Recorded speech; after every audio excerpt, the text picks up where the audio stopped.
Ici Raymond Saint-Pierre, bienvenue à Zone Doc. Dans notre société, il est rare qu'on associe vieillesse et rire, mais il y a des endroits où ça va de soi.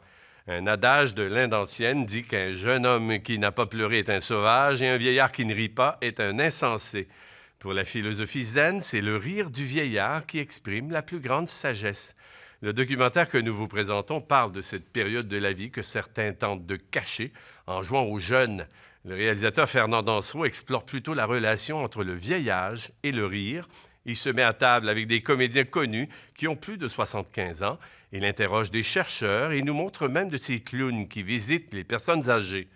Le sujet aurait pu être déprimant, sombre. Ce n'est pas vraiment le cas. Ce documentaire a même obtenu le prix du public au 30e rendez-vous du cinéma québécois. Voici donc Le vieillage et le rire de Fernand Dansereau.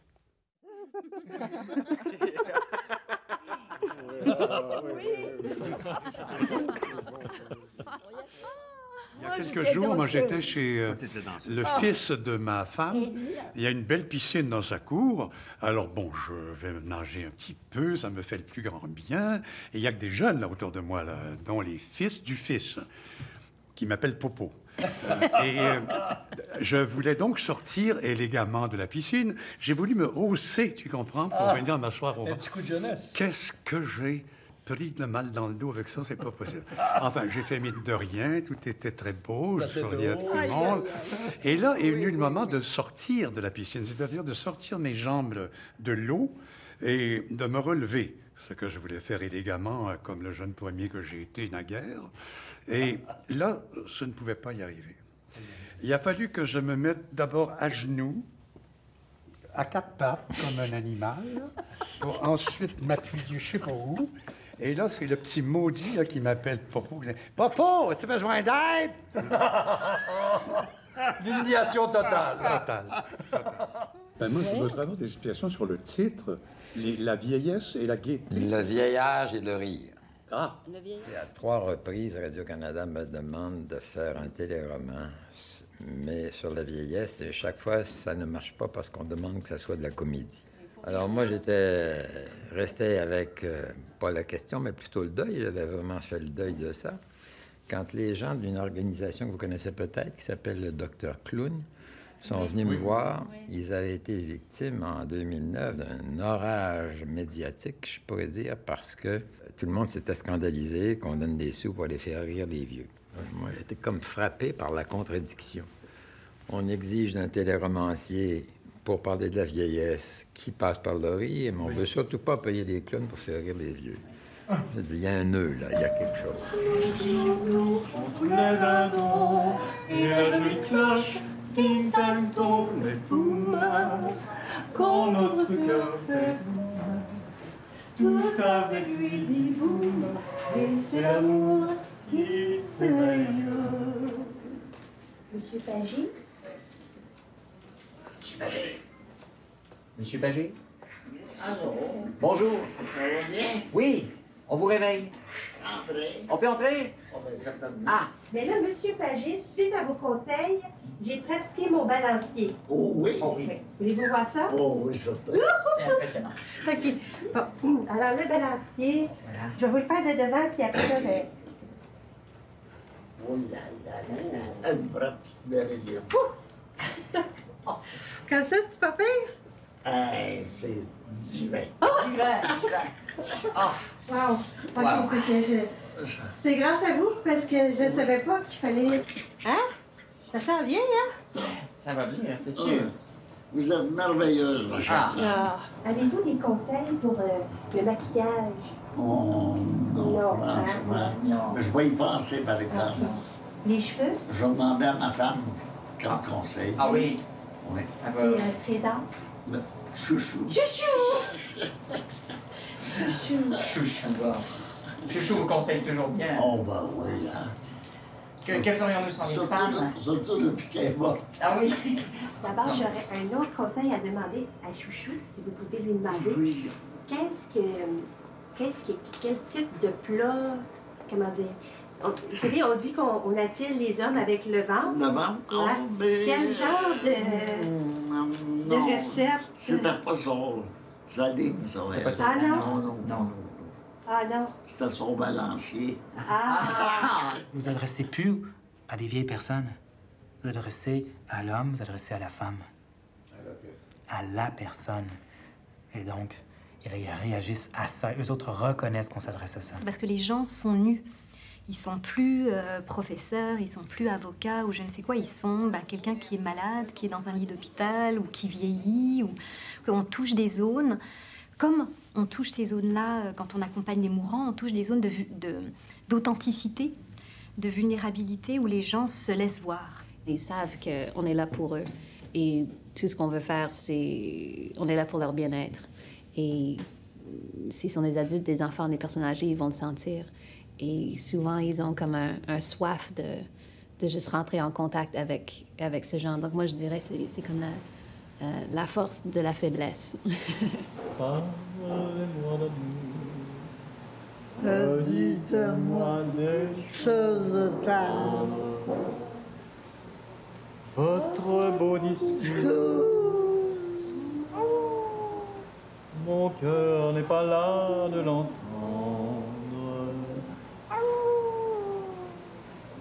Pourvu que toujours vous répétiez ces mots suprêmes. Je vous aime.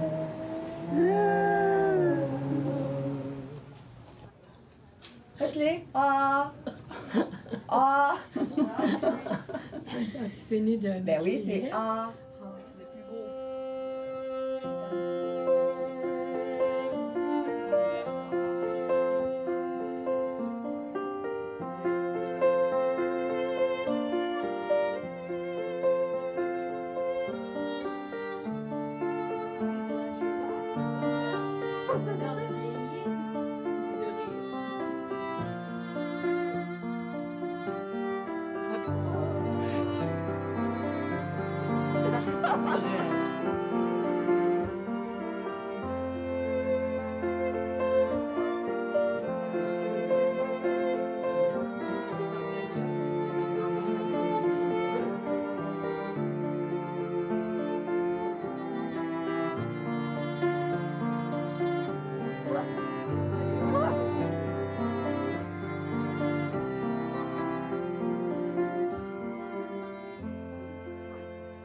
Je m'attendais, avec le temps, d'être plus jeune.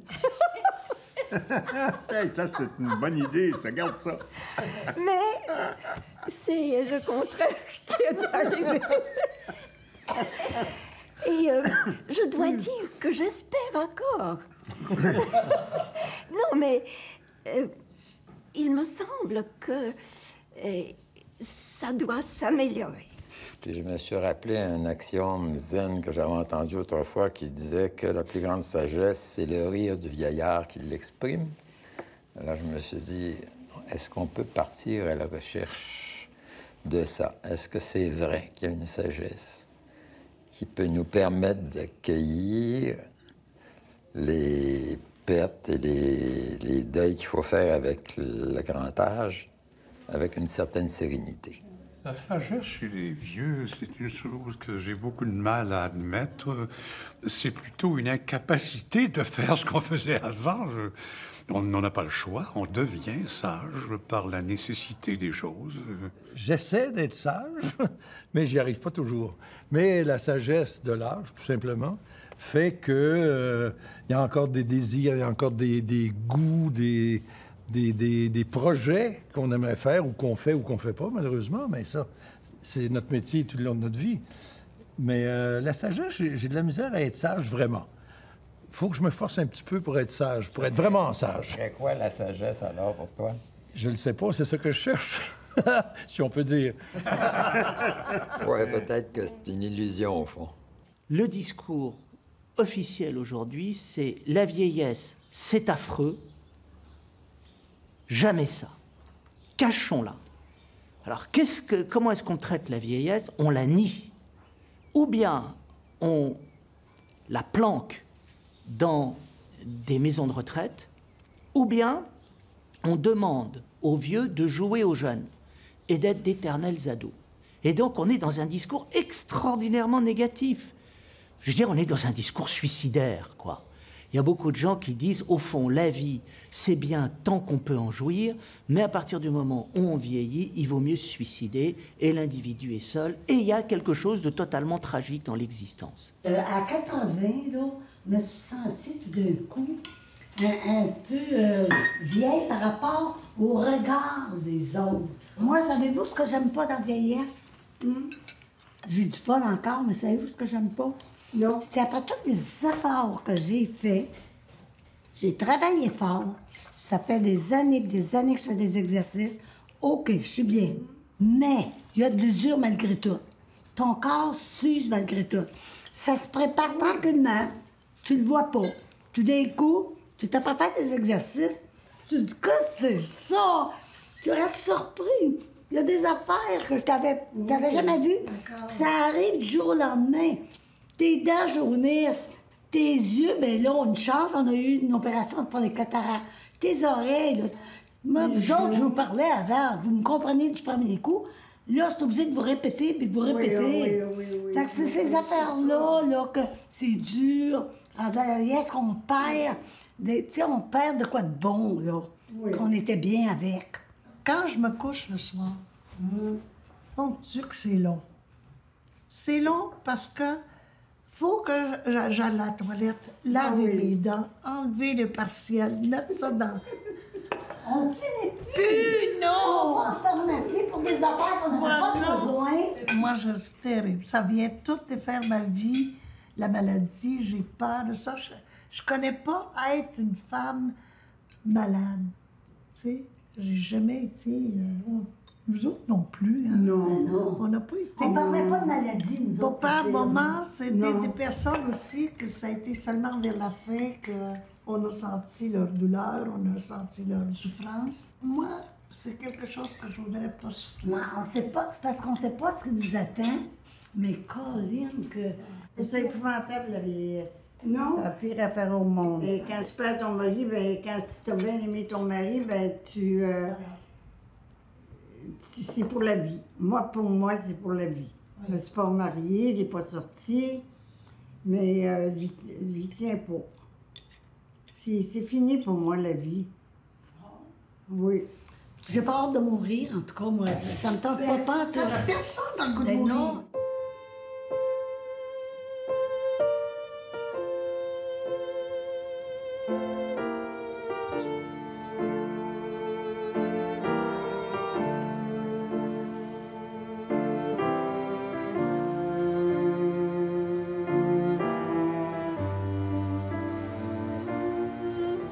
C'est possible de vieillir de façon heureuse et sereine. Ah oui, je crois. Ouais. Mais c'est du boulot. Alors, à quelles conditions? C'est pas facile. Quelles conditions? Il n'y a pas une condition.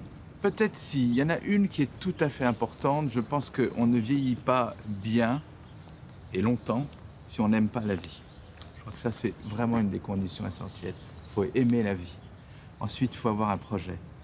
Il faut garder une identité, savoir au fond pourquoi on vit et essayer de trouver des buts qui nous permettent justement, jour après jour, de se lever en se disant « Bon, aujourd'hui, je me lève, je sais ce que je vais faire et j'ai une idée pour demain, voire après-demain. »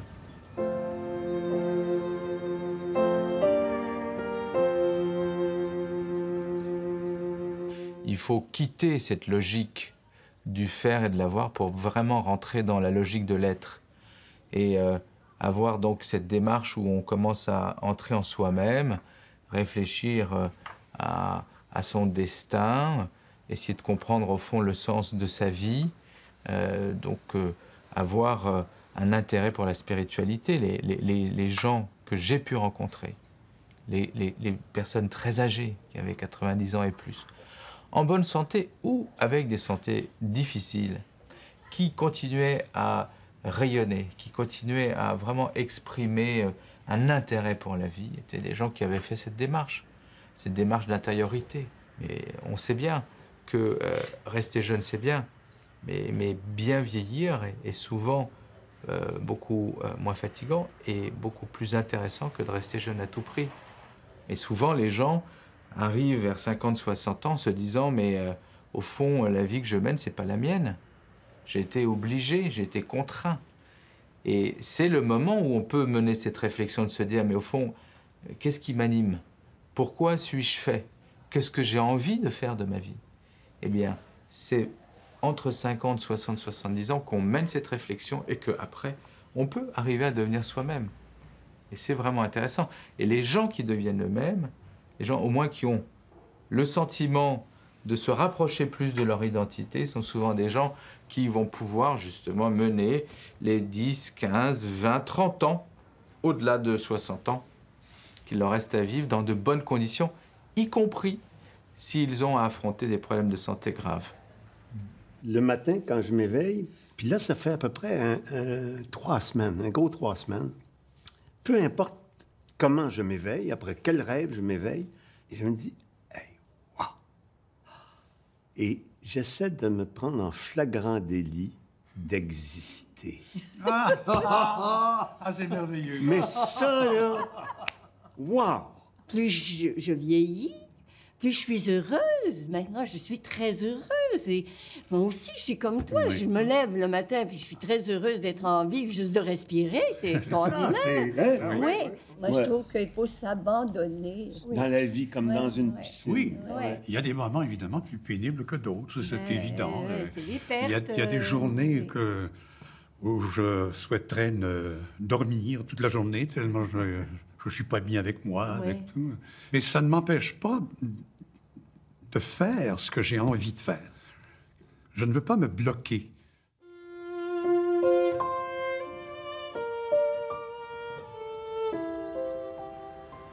Il y a seulement 3 à 4 des personnes âgées qui se retrouvent en institution. La très grande majorité n'ont pas de perte d'autonomie. La très grande majorité continue à avoir une vie active et même à contribuer à la société par des activités de bénévolat. Chez nous, c'est très, très, très présent. Et l'action des personnes âgées vaut des milliards de dollars annuellement. Donc, on a là un segment de population qui est extrêmement important, qui contribue à l'économie nationale et qui est passablement ignoré, à mon avis. Ignoré, ah oui, absolument. Moi, c'est le même problème en France. Moi, j'aimerais qu'il y ait un jour un ministère de l'intergénération, qui est un ministère qui parle des seniors et non pas des personnes âgées.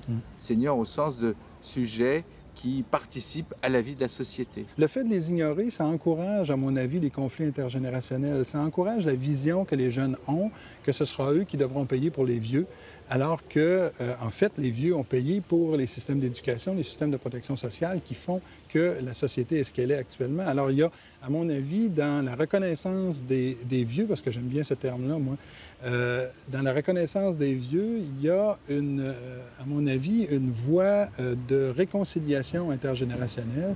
Au fond, aujourd'hui, le sujet âgé est d'abord et avant tout un problème. Les gens ne veulent pas voir la vieillesse. Ils veulent l'ignorer, même les personnes âgées. Tu veux pas être vieux, là, meurs jeune. T'es sûr de pas être vieux? Sûr de pas être vieux jamais, tu comprends? Alors, puis c'était l'option qui me sourit pas trop tôt. Je me dis, on va prendre la deuxième patente, on va vieillir. Mais j'attends encore, je ne sais pas quand est-ce que je vais être vieux, moi. Pas sûr, j'ai pas jamais. Non, mais moi, j'ai pas vu ça. Tout aussi en forme qu'il y a 10 ans, puis je vous le dirai quand je serai vieux, mais là, c'est pas arrivé encore. Je peux pas vous en parler plus que ça. Non, pour ce qui est du vieillissement, moi, je connais pas ça. Moi, je vis une journée à la fois avec une philosophie. D'abord, j'ai été 15 ans rond, donc j'ai 75 ans. Si t'enlèves ces 15 années-là, j'ai rien que 60. Moi, j'aime mieux vieillir en riant que de mourir en pleurant. Bon, c'est fini là. Puis quand je vais mourir, je vais être mort de rire. Ça finit là. Le rire est formidable pour ça. Parce que quand on rit, puis il y a un éclat de rire, c'est pour ça que c'est si vivifiant, rire. C'est parce que on n'a pas le choix, il y a quelque chose qui marche tout seul. Il n'y a plus de raisonnement. On ne raisonne pas quand on rit, quand on lâche prise. C'est quelque chose qui nous surprend. Et ça, c'est très... moi, je trouve que c'est très salutaire pour la santé mentale et physique.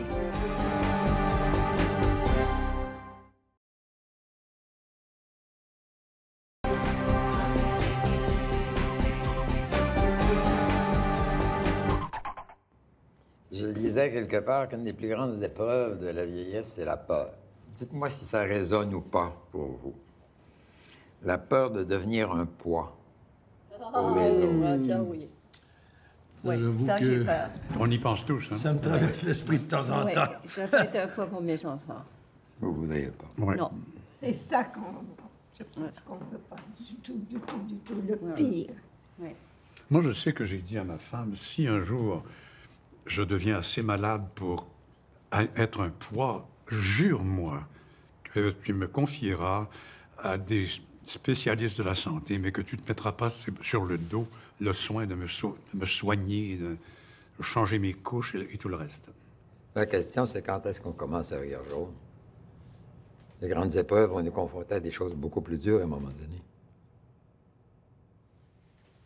Monsieur Bulot, on va vous lever. Ça va être l'heure du goûter.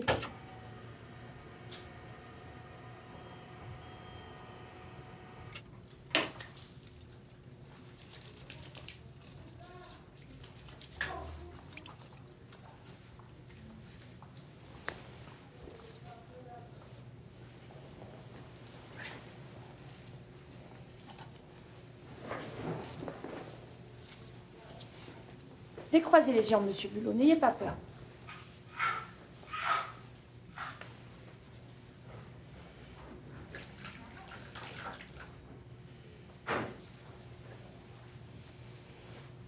Détendez-vous un petit peu.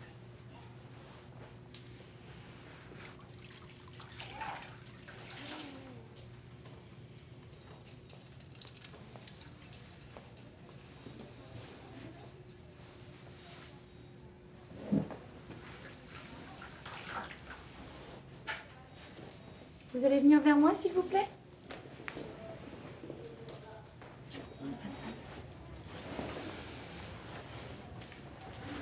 Ça vous fait rire?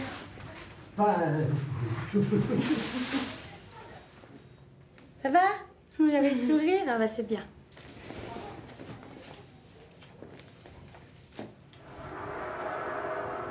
Ça y est, c'est fini. Allez, c'est parti. On va vous mettre au fauteuil.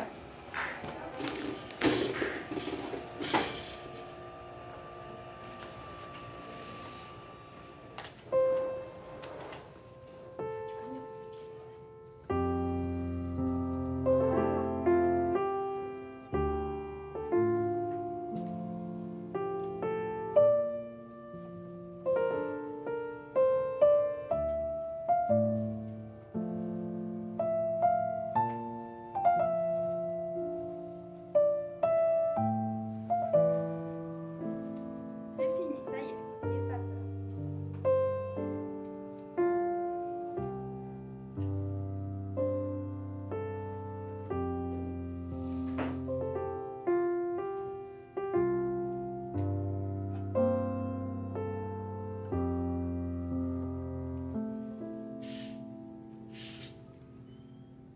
Les personnes que j'ai vues qui vivaient bien, et j'en ai vu beaucoup, qui vivaient bien leur perte d'autonomie, étaient des personnes qui avaient lâché prise, qui avaient accepté ceux contre lesquels elles ne pouvaient plus rien, et qui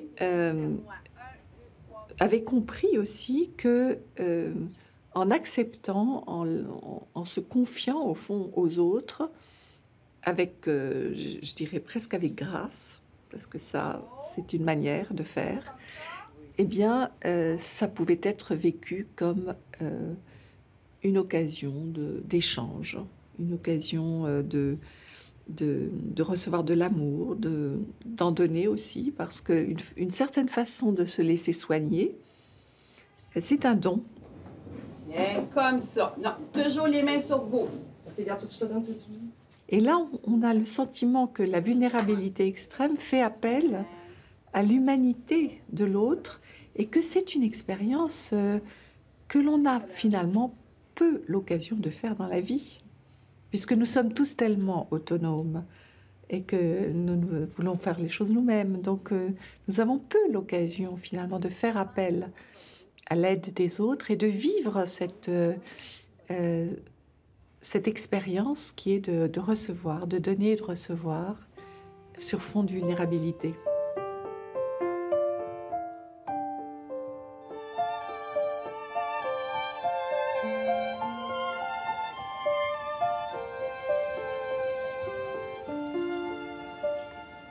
Vous dites une chose extraordinaire. Vous dites que le bonheur, c'est pas un état qu'on ressent, c'est une action. Absolument. Expliquez-moi un peu. Le bonheur n'est pas un état qu'on recevrait comme ça. Le bonheur ne nous tombe pas d'en haut et ne nous vient pas par hasard. Ça doit être un sentiment de joie d'être, et en même temps, une sorte d'adhésion à une réflexion sur son passé.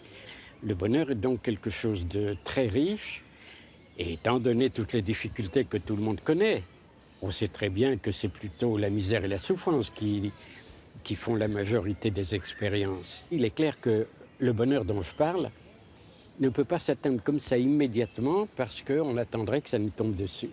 Il doit être le fruit d'une activité, d'une construction. Alors, quand je ressasse mon passé, je le ressasse au présent. Donc, j'ai la possibilité de le reconstruire à chaque moment que je prends conscience d'une partie de mon passé. J'ai toujours ce choix-là. Même dans les pires choses qui peuvent m'être arrivées dans le passé, au moment où j'en parle aujourd'hui, j'ai le choix de le reconstruire positivement ou négativement. L'infirmier, hier, il m'a dit que mes jours étaient comptés. Bien, j'ai dit, les tiens, penses-tu qu'ils ne sont pas comptés? J'ai des métastases partout dans le dos, sur les côtes et sur les poumons. Et c'est pour ça qu'on me dit cette semaine que mes jours étaient décomptés, là, parce que je ne sais pas combien de temps que ça peut rester là. Est-ce que ça va attaquer des organes? Je ne sais pas. Mais ce que je sais, c'est qu'on contrôle la douleur, parce que quand c'est dans les os, c'est des grosses douleurs. C'est très, très dur. J'ai accompagné des gens en fin de vie avec le cancer, donc je sais c'est quoi, je sais ce qui m'attend. Je sais que c'est facile à dire ça quand on n'est pas rendu au dernier souffle. Je ne sais pas comment je vais réagir là, puis je ne me fais pas d'accroire. Mais je sais que si à tous les jours, je fais les bonnes actions, comme j'ai dit tantôt, puis que je m'y prépare, bien, j'ai des chances de mourir. Sinon, rempli de sérénité, au moins, je ne veux pas mourir dans la colère, dans le refus, dans tout ça. Je voudrais partir comme j'ai vécu mes dernières années, que ce soit en douceur, que ce soit dans l'acceptation et la sérénité. Pour vieillir en beauté, prenez votre dose de... Parce qu'à un moment donné, à un certain âge, hein, on arrive toujours avec des petites doses à prendre à tous les jours. Et c'est de prendre votre dose de RPH 3 fois par jour, matin, midi et soir, ou au besoin. C'est du rire, plaisir et de l'humour. La plupart des humains seraient angoissés devant une finalité comme ça. Comment ça se fait que toi, tu ne l'es pas? J'ai aucune idée. Probablement que ce que j'enseigne depuis des années, ce que je pratique, vivre mon moment présent pleinement, comme je disais tantôt, je focus là-dessus. C'est sûr, si je focus sur les possibilités, à supposer que je vive jusqu'à la fin du cancer, je sais très bien ce qui m'attend. Mais si je focus là-dessus, oui, je vais rentrer dans de l'angoisse et tout ça. Je reste pas là. Je me ramène ici et maintenant. On est ensemble ici. J'ai passé un bel après-midi. Je suis bien là-dedans.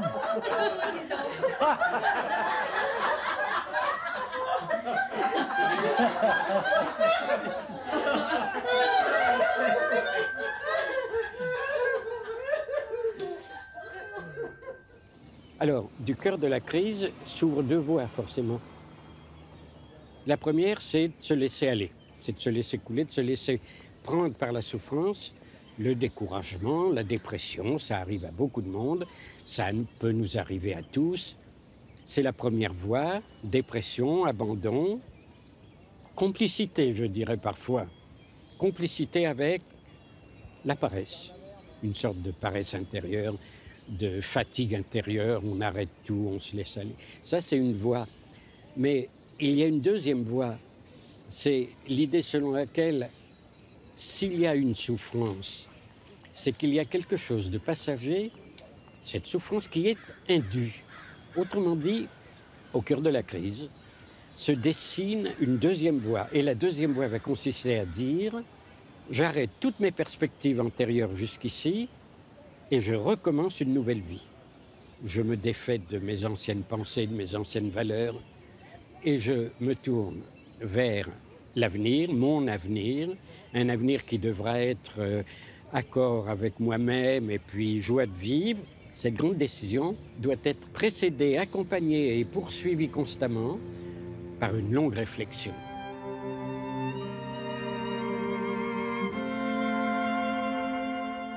J'aime ce que je suis devenu. C'est ça que j'aime, le cheminement que j'ai fait, ce que je suis devenu. Ça, Et j'ai compris quand il dit « Tu vas aimer ton prochain comme toi-même ». Tant qu'il n'arrivait pas à m'accueillir, à m'aimer moi, je ne pouvais pas aimer les autres. Je ne pouvais pas me laisser aller à aimer les autres. Malheureusement, un jour, je me suis marié, j'ai eu des enfants. Et je n'ai pas été un bon père. Et pour arrêter de boire, bien, j'ai dû me mettre à avancer avec des gens qui pouvaient m'aider à arrêter de boire. Et c'est là que j'ai découvert ma mission à moi. Et que ma famille, pour moi, c'est une famille pas élargie dans le sens de dire j'ai une deuxième, troisième conjointe. C'est plus une famille universelle.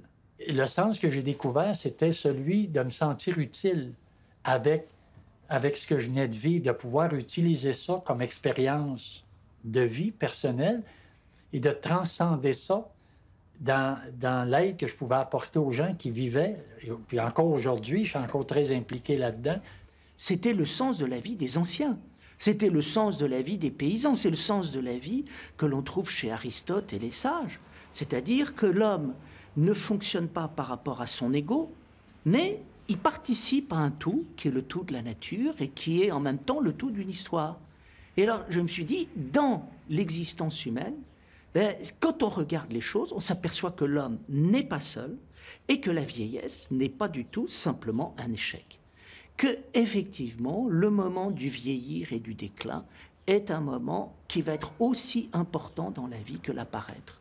Il y a des moments où nous apparaissons dans le monde, et puis un jour, nous allons disparaître. Et peut-être qu'au lieu de fuir ce moment, eh bien, il faut l'accepter, et il faut essayer d'en comprendre la signification. Contempler comment c'est fait. C'est juste ça. Comment...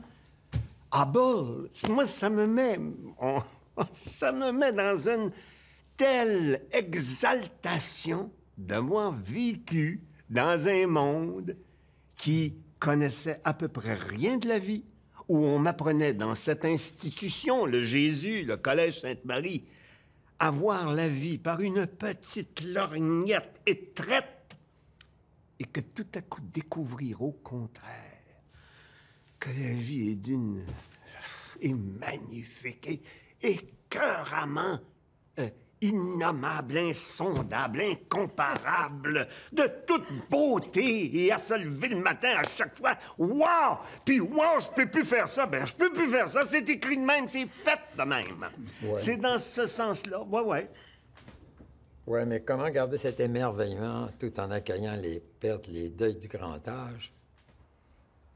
La plus grande acceptation, pour moi, c'est d'abord la mort. Parce que la fin de la vie, c'est la pire chose qui peut nous arriver. On perd tout. On perd ses amis, on perd sa vie, on arrête toutes les activités. Et pour moi, l'acceptation de la mort, paradoxalement, c'est l'élément le plus central pour aider à bien vivre et vivre en profondeur. Parce que tant qu'on n'est pas conscient qu'on est de condition mortelle, que notre vie est limitée, on n'a pas conscience du caractère précieux de cette vie-là, du don extraordinaire qu'on a entre les mains. On a constaté, nous autres, dans des recherches qu'on a faites sur la perte du travail, la perte d'un conjoint et la perte de ses capacités et des maladies, il était possible de passer à travers, de bien s'adapter si on acceptait. L'acceptation, c'est le point tournant. C'est la cheville là, qui ramène vers autre chose. Et tant que l'acceptation n'est pas faite, pas seulement d'ici, là, mais de là, intégrée vraiment, il n'y a pas moyen de repartir. On est bloqué.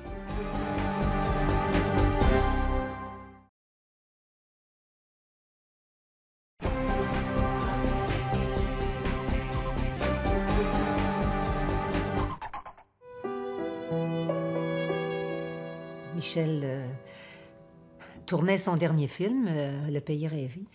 Et pendant ce tournage, j'ai commencé à avoir des petits doutes, mais c'était tellement fugitif que j'y portais pas vraiment attention. Je me disais, bon, la fatigue et tout ça.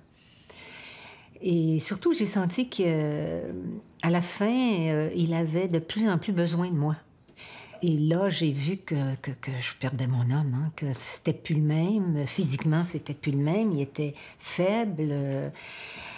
Je connaissais ça parce que ma mère ayant été atteinte d'Alzheimer, je me disais, je peux pas croire que c'est ça. Déjà, au bout d'1 an et demi, il était en fauteuil roulant. Hein. Ça s'est dégradé d'une façon fulgurante. Et puis ensuite, tout a suivi.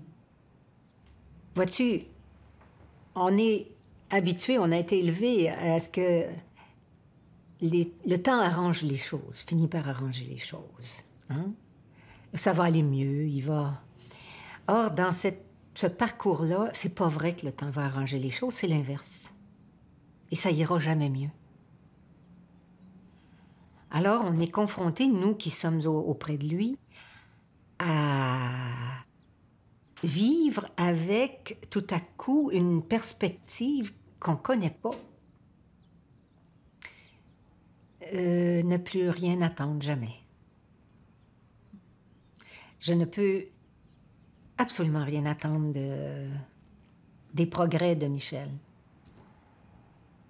Si quelqu'un doit progresser, c'est pas lui, c'est moi. Il n'y en a pas d'autre. Ces années-là, ce sont les années de l'étonnement.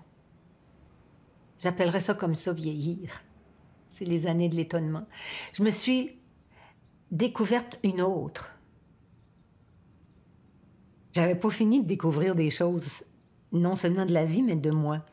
J'ai retrouvé ma bonté, j'ai retrouvé ma générosité, j'ai retrouvé ma capacité d'être attentive à lui. Je crois que j'ai complètement perdu mes ambitions, mes rêves, et que c'est une délivrance. Ça me donne accès à une toute autre dimension de la vie, qui est plus intérieure, évidemment. Ça me donne accès à... Oh, ça peut avoir l'air romantique ou peut-être réducteur, mais à une qualité d'amour que je pensais pas possible. Puis ça, je trouve, c'est la victoire de la vie. Qu'il soit bien clair que je ne glorifie pas l'épreuve que je vis avec Michel. Tu sais, des fois, on entend des gens dire « Ah, moi, c'est un cadeau que j'ai eu un cancer. C'est un vrai cadeau dans ma vie. » Mais moi, je trouve pas que c'est un cadeau. C'était dur, c'était une dure épreuve. C'est encore très dur. Et je voudrais dire que c'est pas drôle, mais que c'est pas non plus la mort. Que c'est pas non plus le désastre. Ça peut être autre chose. Et ça peut être un ferment de création d'autre chose. Je suis pas arrivée nulle part. Arrivé où?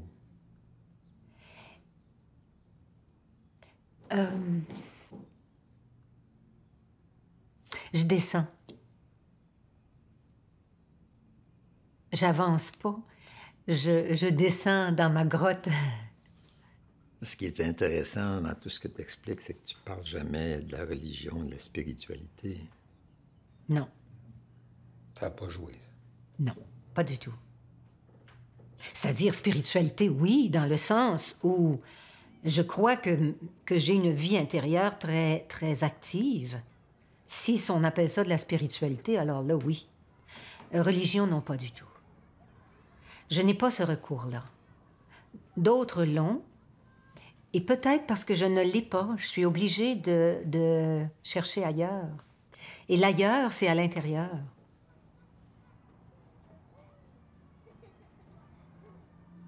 On a l'impression d'être fidèle à nous-mêmes et d'aller dans la direction qu'on devrait aller. Chacun cultive son puits comme il l'entend, mais sauf quand on va en profondeur, on rejoint dans chacun des puits une nappe souterraine qui appartient à tous les puits. Je suis vraiment dans la racine profonde de ce que je suis. Et à ce niveau de profondeur-là, je ne suis plus séparé des autres. Je suis en contact, en lien étroit avec l'ensemble des autres. Si on a une vie intérieure riche, si on aime, si on développe justement cette faculté d'accueillir, d'aimer, d'être ouvert, si on accueille aussi l'amour des autres, il y a un bonheur intérieur. Ça vient de très loin, ça vient de presque d'ailleurs. Christiane Singer dit que l'amour, c'est pas seulement la reliance, c'est pas d'être reliés les uns aux autres, mais que au fond, nous sommes tous les uns dans les autres. C'est-à-dire qu'au fond, l'amour serait ce qui nous constitue. Et que nous serions acculés, effectivement, à l'amour, sans doute au moment de la mort, sans doute dans les moments de, je dirais, de vulnérabilité extrême, parce que c'est le fond de l'être. Le mystère apparaît spontanément. On ne peut jamais aller au profond, au plus profond de ça. On est vraiment en contact avec une mère infinie. Si ça débouche parfois sur Dieu, pour certains, pour d'autres, ça va rester simplement sans Dieu. Mais pour eux, ils vont quand même faire une expérience du mystère et de l'infini. De sorte qu'il y a des spiritualités laïques, il y a des spiritualités athées, il y a des spiritualités religieuses, mais tous, dans chacun de ces cas-là, rejoignent quelque chose, quelque part, un mystère infini en soi, qui est là et qu'on a découvert à travers une expérience profonde de quelque part dans notre vie. La meilleure solution, c'est peut-être de connecter, de demander la grâce, d'avoir la foi. Parce que je pense que ça peut tellement, tellement aider. Moi, j'aime pas parler de la foi, parce que quand j'en parle, je l'ai plus. Par contre, quand j'en parle pas, je la sens. Jamais on m'annonce que une maladie très grave et tout ça, ça sera pas long. Je vais aller rejoindre mon petit Jésus. Père Lacroix, est-ce que la religion permet d'envisager les grandes pertes de fin de vie, les grandes douleurs, avec une certaine sérénité? Moi, je répondrais au nom de 3 grandes religions. Ces religions ancestrales croient toutes que ça doit continuer. Que la vie va continuer? La vie va continuer. Les preuves pour le dire varient selon les pornes. À mon avis, on n'a pas de preuves. On est dans le monde de la croyance. Parce qu'on voudrait toujours transcrire la croyance en science. Or, une croyance, croire, c'est croire. Savoir, c'est savoir. Aller à l'église, je trouve ça plate. C'est pas de ma faute, là. Je trouve ça plate. Moi, ça va faire 12 ans là, que j'ai un groupe. C'est des personnes qui ont été blessées par l'Église, OK? Blessées par des prêtres aussi. Tu sais, tout est à péché, puis tout ça, là, tu sais. Fait qu'ils veulent plus rien savoir de ça, tu sais. Puis on lit des textes de la Bible et on en parle. On applique ça à aujourd'hui et on en parle. Je suis contente d'appartenir à ce groupe-là, volontairement, c'est moi-même qui est allée, parce que après la mort de mon conjoint, il avait 48 ans, j'en avais 42, je me suis cherchée dans les églises pour voir qu'est-ce que j'aimerais. Cherche, j'ai rien trouvé.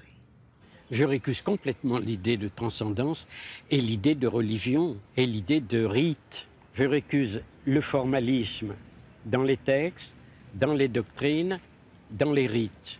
Je récuse tout cela. Il n'y a pas d'arrière-monde, donc il n'y a pas de vie après la mort. De ça, je suis sûr. C'est pour moi une certitude, une assurance, une sécurité. Je suis tranquille. On ne me fera rien après la mort, je n'ai pas besoin d'avoir peur. Comme je n'ai pas besoin d'avoir peur de ce qui va venir après la mort, autant me préoccuper de ce qu'il y a avant. Et ce qu'il y a avant, c'est ma vie. Tous les gens qui sont dans l'acceptation vivent toujours une certaine sérénité. L'acceptation, c'est l'intégration à mesure de ta vie. Il faut absolument un travail intérieur, puis il faut réfléchir. Il ne faut pas que l'acceptation devienne seulement une concession. Il faut que la vie, l'acceptation, c'est comme la nature. La nature prend son temps.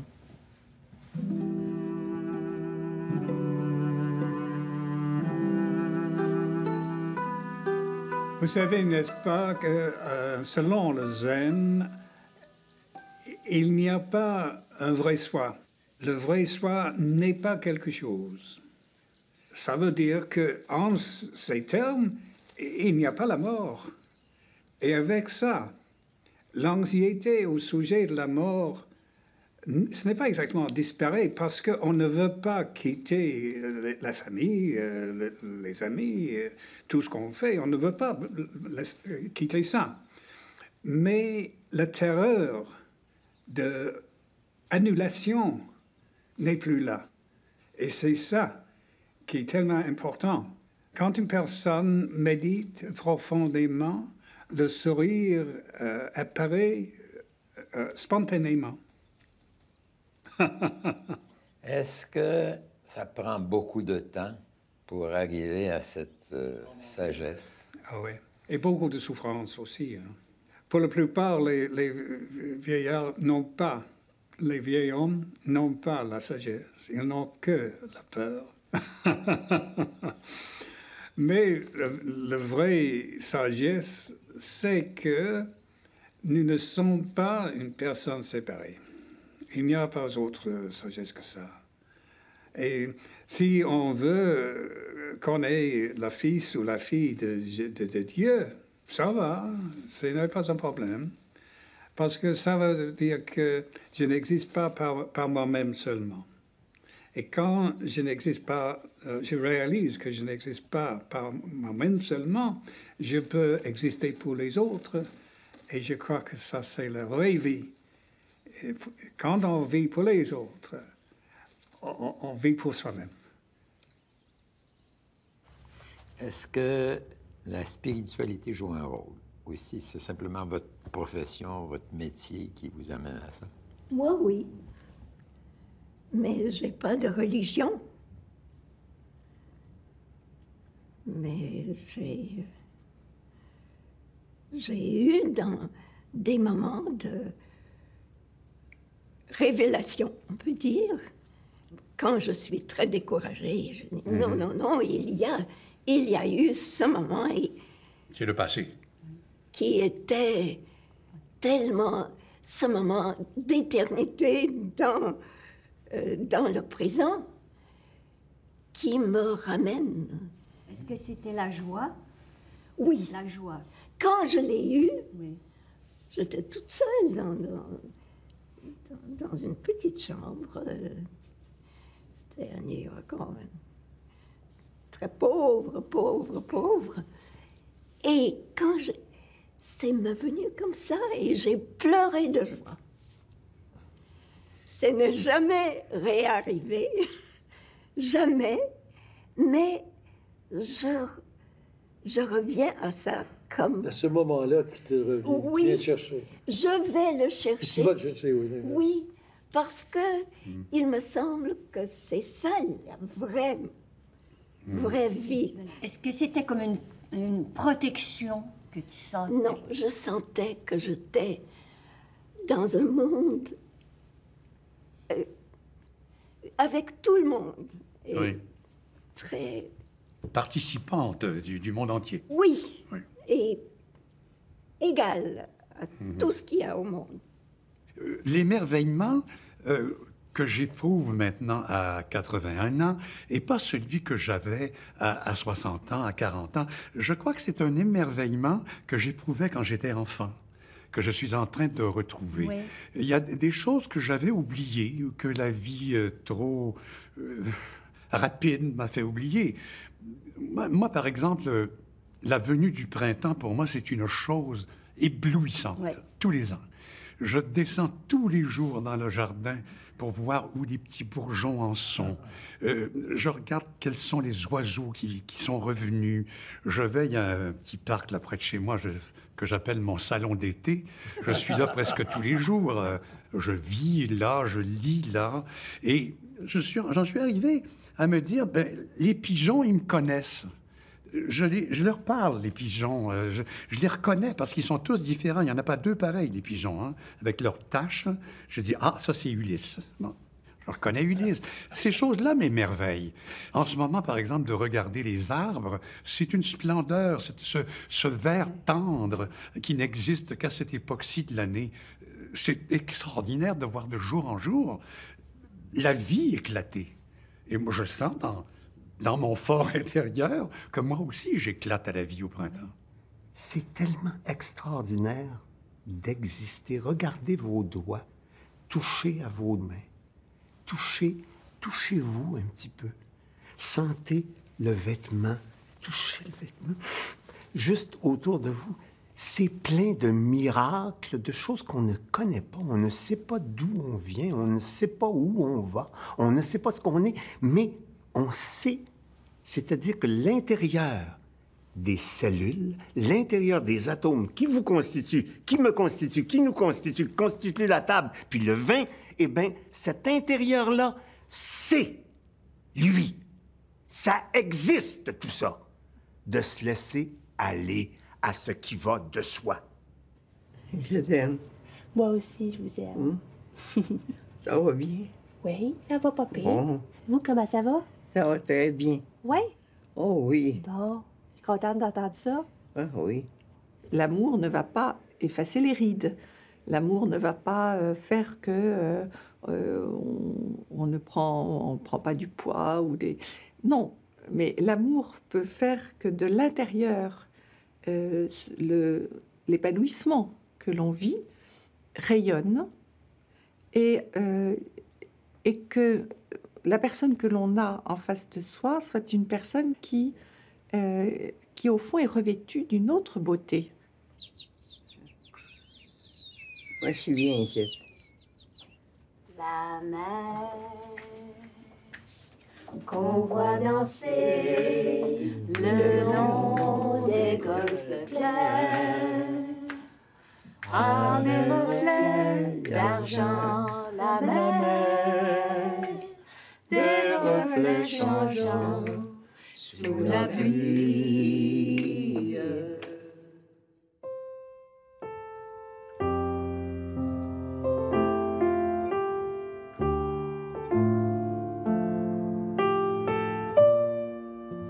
Que m'auront appris toutes les personnes rencontrées au cours de cette recherche sur le thème du vieillage et du rire?